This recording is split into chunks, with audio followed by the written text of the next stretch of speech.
See the pepper in this abroad, in this America.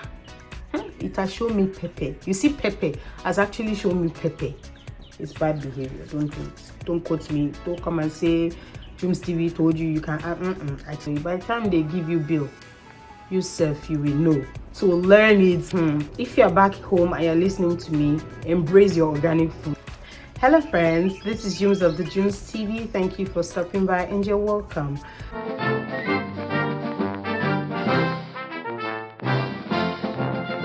So if this is your first time here, hi, I am Jumoke, a Nigerian who recently moved here to the United States of America. So in today's video, I'm going to be discussing some of the interesting things I found out about the US. Yeah, they're interesting to me, and these are my findings. Okay, so if you feel different about it, if you differ in opinions, let me know in the comment section. No issue at all. These are just things that I've observed, things that I've come to know, and all of that. So yeah, let's get right into the video. So first things first, I want to talk about housing. If you're renting, right, I discovered that, I don't know if it's everywhere in the US, but right now I'm talking about Virginia because that's where I live. So I discovered that if you want to get a house, sometimes to be eligible to get a house, your salary has to be sometimes 3 times of your rent. Okay, so let's say the house costs $1,000 a month. You would have to be earning about $3,000 or $4,000 a month to be able to rent the house, to be allowed to rent the house. Okay, I even saw some places where you have to be earning 5 times the amount of the house, and I'm like, okay, that's quite interesting. Let me know if this applies in the state you live in. Okay, still on the house issue, they pay monthly over here, guys. Back in Nigeria where I come from, in fact, it's oftentimes it's 2 years upfront. You pay for 2 years, and for 2 years you've forgotten about rent or whatever.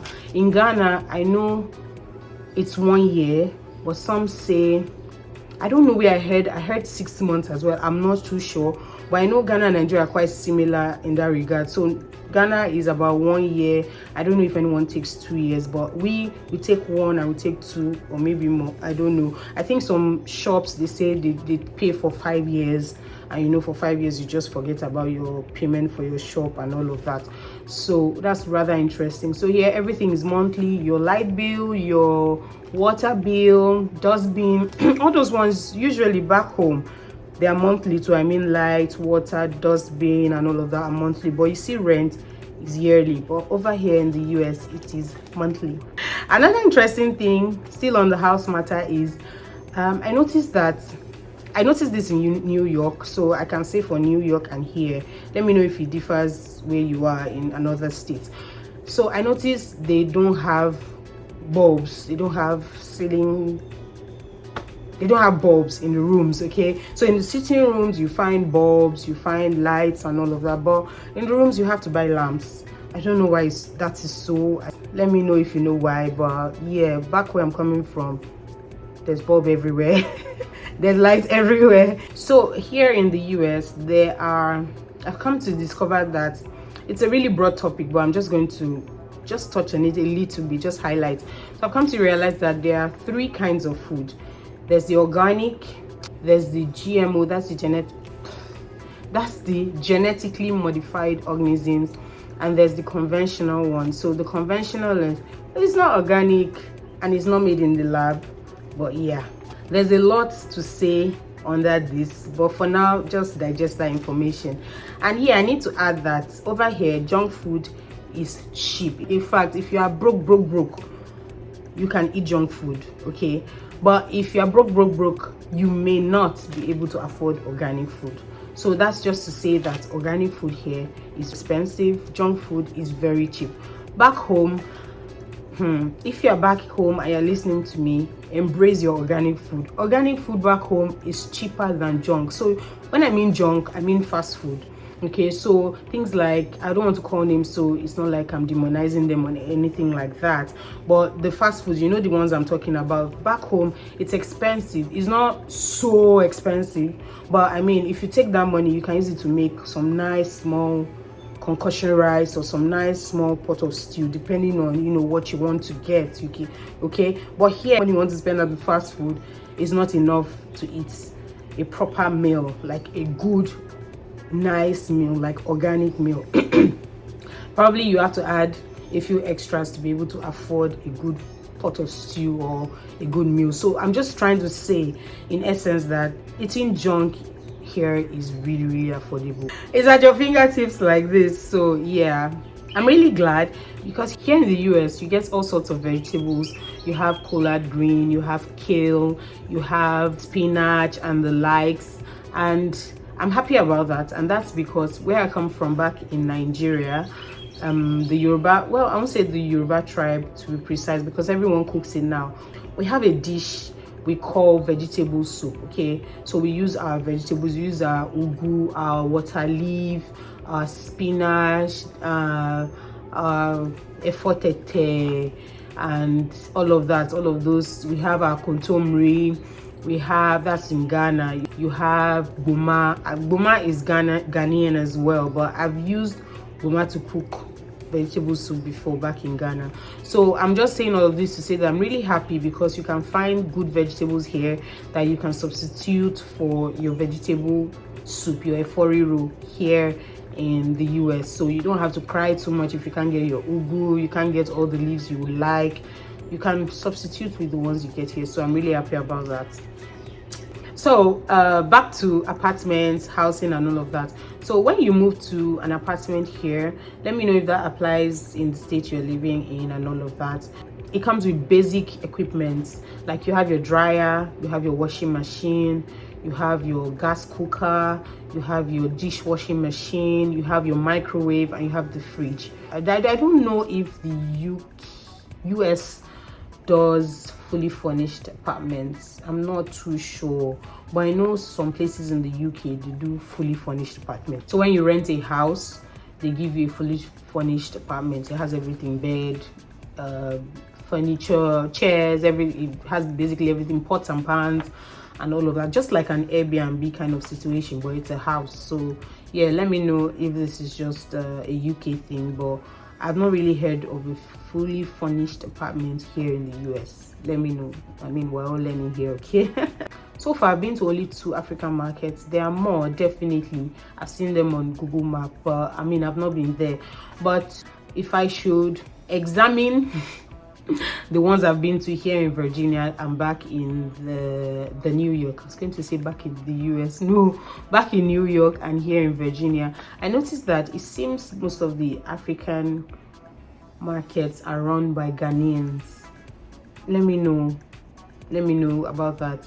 That's not to say they don't sell Nigerian things. No, I still found ogbono the other day at the African market. So yeah, I still found Ola is a Nigerian poundo yam brand. So yes, I still find our stuff there, but I'm just saying that the owners, they are often Ghanaians. I don't know about that, but maybe when I explore more, I'll show you guys, bring you along and all of that. But yeah, that's what I observed. Of course, when you come to the US, you must learn. I've always known this. I mean, virtually everybody knows this.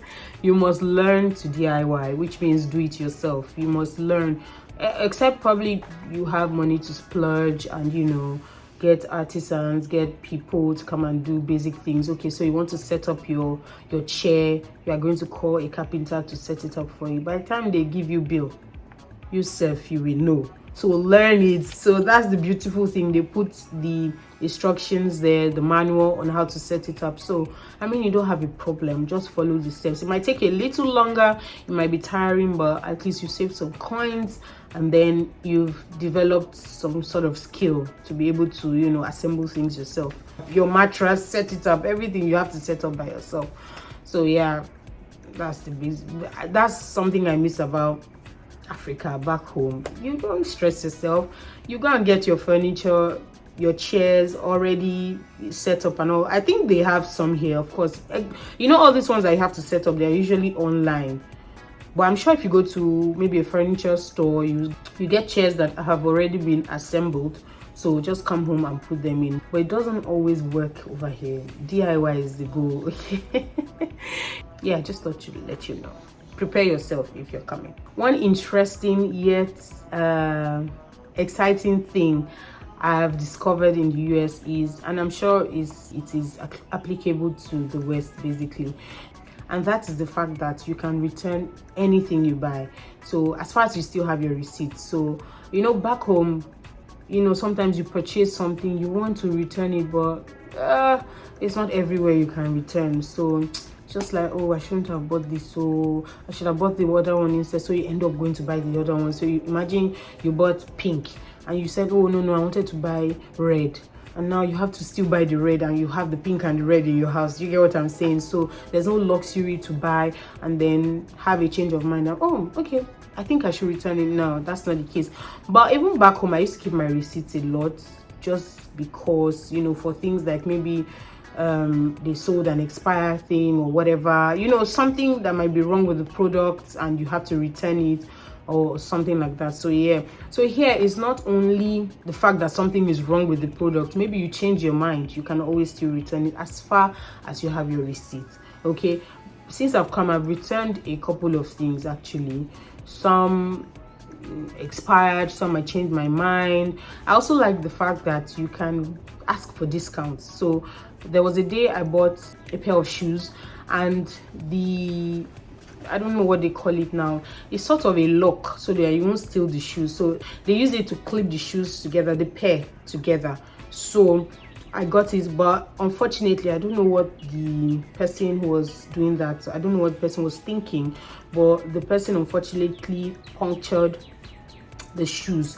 So if it was black, so you may not see, but yeah, I can see it here. I can see it. So I was not comfortable with that, and I really liked the pair of shoes and I wanted them. Okay, so I got them and I asked for discount, and I explained why I wanted a discount, because I can't be paying this amount for this damage. It was not a terrible damage, but it still damaged the shoes. So I asked for a discount and he gave me. But the clause was, if I return it, they won't take it back. So that was a good deal for me. So yeah, I like that. You can actually ask for discounts. I don't know if that applies everywhere. Don't quote me. Don't come and say thejumzb told you can. I didn't say that. I'm just telling you my own, experience. Okay, so yeah. So, but it's funny how, but when I was back in Africa, I used to hear how people here buy stuff, still have the tags on, and yes, ensure to still have the tag of the cloth or whatever you are buying. Try to still have something that identifies the item aside the receipt. Okay, you never know. So I heard that some people wear it with the tag, go for their event or whatever, and return it. I'm like, how is that even right? How is that even right? You should, if you are trying it on, that's fine. Maybe in your house you got to me, so this place is tight, oh it's torn, and you return it, that's fine. But you be actually wearing it, go for the event, use it for what you want to use it for, and then return it. I don't think that's okay. But I hear they do it a lot, so but I don't think that's okay. That's not nice at all. Don't do it if you do it, okay? Even shoes too, you wear it, just wear it around your house, make sure it's comfortable. If you don't feel comfortable, return it, but not that you wear it for your occasion and still return it. It's bad behavior. Don't do it. You guys. See, some of these things that are happening to me, it's not like I didn't used to hear about them before. I used to hear about them, and the one I used to hear about a lot was the pepper. You see the pepper in this abroad, in this America, it has shown me pepper. You see, pepper has actually shown me pepper, you guys. So you guys know we like spicy food in let me say Nigeria, let me say West Africa. Let me not speak for everybody, but let me speak for Nigeria and Ghana. We eat spicy food, okay, but everybody has their own threshold for it. So I bought habanero pepper, red habanero pepper, and then I just bought it from African market. I was thinking it was like our own, you use like a handful, a couple, depending on the size of the stew or whatever, depending on the ratio of the tomato to the, you shall know if you are from Africa, you understand what I'm talking about. So I did what I was doing. I did it like I was back home, and I put the pepper, I did everything, and I made this stew. When I was boiling the stew, you guys, I was feeling a certain way. It was smelling really peppery. So I'm like, maybe, maybe it's my nostrils, it's my olfactory nerve. So probably that was faulty. I don't know. So I decided to taste it, and the heat that was on my tongue, I'm like, okay, how bad can it be? Yeah, I'm Nigerian. I'm Yoruba to be precise. I should be able to handle it, even though I'm not a pepper person like that. But I should be able to handle it. And the people I'm cooking for should be able to handle it. So, yeah. So, I cooked the stew. You guys, we couldn't eat it. There's long and short of the story, we couldn't eat it. So, I had to put it aside, dilute it with tomato paste. You know how you dilute pepper and all of that before we could eat it. You guys, it was hot. I'm like, what is this? So after that day, it became so bad. Let me explain how hot the pepper is here. I do 3 large tomatoes to 1 habanero pepper. 1, you guys, 1, you people, 1. No, the day I mistakenly did 2. That's the orange one and the red one. To I think 3 tomatoes. I had to dilute it. I couldn't. I had to dilute it. It was peppery. So now I do 1. Then I can put maybe, they don't have tatashi here, so you can make do with bell peppers, red bell peppers. Although they have quite a number of peppers here. You have serrano. You have, how do you call it, jalapeno. I mean, it's spelled J, but it's pronounced jalapeno. How do you call it? I think all these Mexican peppers and all of that, they have all that. But you see the one I bought from African markets, I don't know where they got it from. So the pepper in my freezer now, I've had it since I got here, and it's going to last me a while, a really long while. So the same goes with the green one too. The other day I made pakpo shito, right? I was asking the woman that I bought it from the African market. I kept asking, is it peppery? She said yes. That, how do I like my heat? I said I don't like heat. Not that we cook something and we can't eat it. So for pakpo shito, if you're asking, it's like spicy green sauce. So I did just two green pepper, the green pepper, just 2. Then I put lots of green bell pepper, and I put, is it jalapeno now, serrano? I don't remember. So it was hot, but it was not unbearable. Like, it was fine. So I've learned my lesson, you people. If I want to even cook soup, it's 1. In fact, I can't even use up to 1 to show you. You guys, it's on another level. I don't know. So maybe it's the kind of species of pepper they have. I don't know. The rodo here, it's not. In fact, so yeah, I try not to make any mistakes when it comes to pepper. I try to proportion it so that we can eat. It's not that we'll cook and we'll not be able to eat it. In this USA, if you know how many cards I have as I'm talking to you, do you know how many cards I have? One day, I'm not even joking, I saw this older man. He brought out a stack of cards, a lot of, I mean, he filled his palm like this, a lot of cards.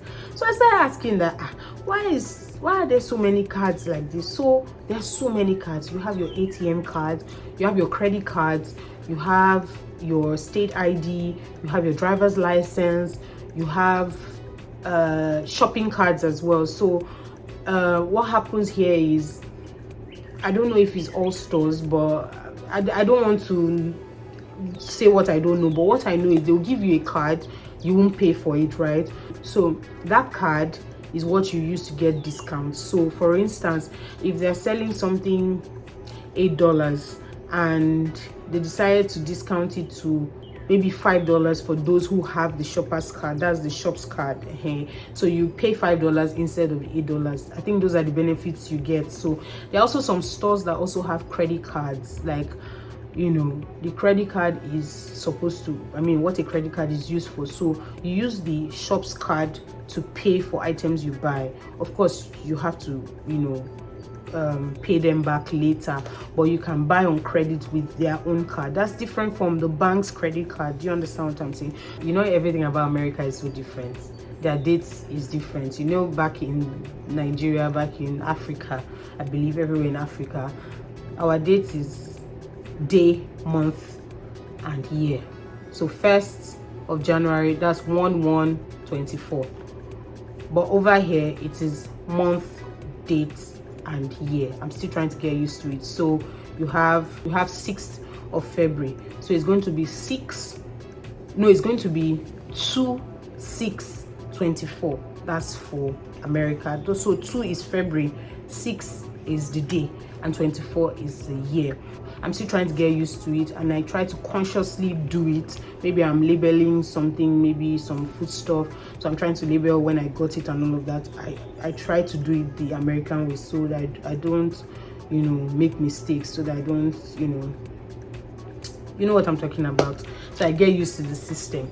Another beautiful thing about this place is the network, phone network. So here, for instance, you can, let's just say, you can port very easily over here. So if you're using a certain network, you don't like what they are doing, you can port and still have your number.